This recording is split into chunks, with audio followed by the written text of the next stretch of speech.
Fractions in disguise part 2 class 8। ये page number 7 पे ये क्वेश्चन दिया हुआ है। Try to calculate without using pen and paper the indicated percentages of the value shown in the table below. Write your answer in the table. अब हमें जो number दिए हैं 100, 200, 50, 80, 10, 35 to 87, इनकी परसेंटेज निकाल के बतानी है कि 25% ऑफ 100 कितना होगा, 25% ऑफ 200 कितना होगा, 10% ऑफ 100 कितना होगा, 10% ऑफ 200 कितना होगा, without using pen and paper. अब देखते हैं, सिंपल है, हमें बस कुछ चीज़ें याद रखनी है। 25% का मतलब हो गया 25/100 यानी 1/4।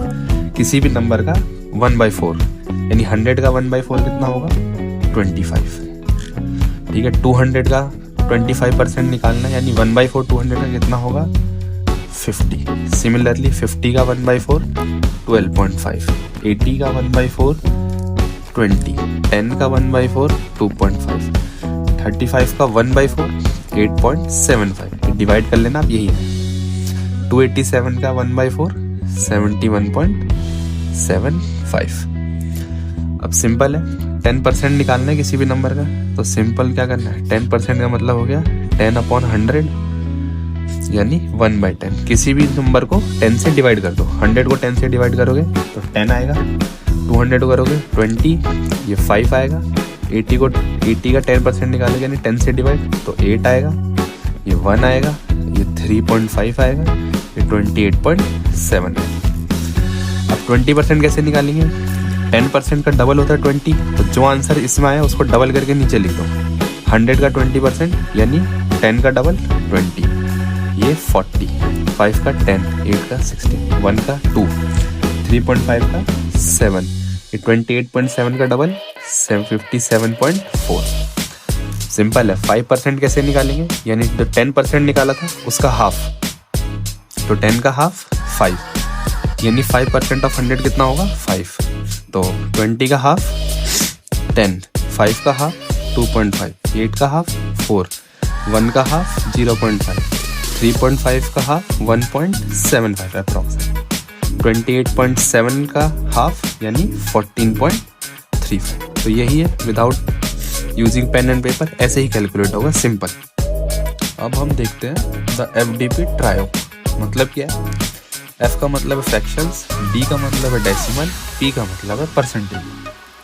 अगर अब तक आपको ये लग रहा है कि फ्रैक्शन, डेसिमल और परसेंटेज अलग अलग चीज़ें हैं, तो ऐसा नहीं है। ये तीनों एक ही चीज़ के अलग अलग नाम हैं।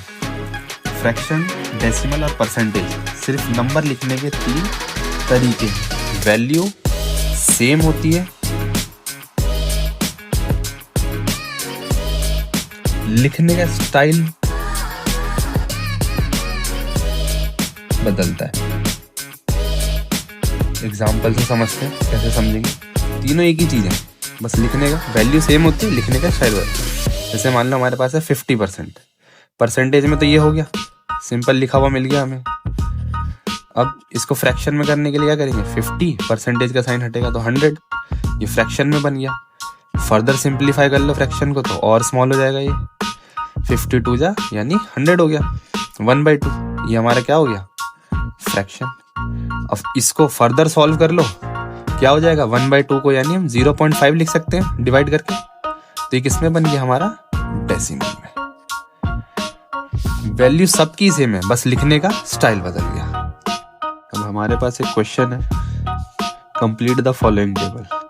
अब इस टेबल को कंप्लीट करना है। परसेंट दिया हुआ है, उससे हमें फ्रैक्शन निकालना है, फ्रैक्शन से डेसिमल। सिंपल है, पहले एग्जांपल कर रखा है 50% यानी फ्रैक्शन में 50/100 और डेसिमल में 50 को 100 से डिवाइड करेंगे तो 0.5। डेसिमल मतलब 2 प्लेस लेफ्ट में शिफ्ट कर देना। वैसे सिंपल है, 100% का मतलब 100 परसेंटेज का साइन हटेगा अपॉन 100। सिंपल, और क्या लिख सकते हैं इसको, 1 भी लिख सकते हैं, मतलब ये होल फ्रैक्शन हो गया। अब डेसिमल में 100 डिवाइडेड बाई 100 यानी डेसिमल्स को कहाँ 2 प्लेस लेफ्ट में शिफ्ट करना है, यानी ये भी 1 आ जाएगा। ये हो जाएगा फ्रैक्शन में 25/100 यानी फर्दर सॉल्व करेंगे तो 1/4 भी लिख सकते हैं, और डेसिमल में कितना आएगा 0.25। 75% का मतलब 75/100 या फर्दर 3/4 लिख सकते हो इसको, डेसिमल में 0.75। 10% का मतलब 10/100, या फिर आगे सॉल्व करके 1/10 लिख सकते हैं इसको, डेसिमल में 0.1%, सॉरी 0.1। 1% मतलब 1/100 सिंपल, और डेसिमल में 0.01। 5% यानी 5/100, फर्दर सॉल्व करोगे तो 1/20 यानी, और डेसिमल में 0.05। डेसिमल हमेशा 2 प्लेस लेफ्ट में लगा देना। 43% का मतलब 43/100, अभी फर्दर सॉल्व तो हो नहीं सकता, और डेसिमल में 0.43।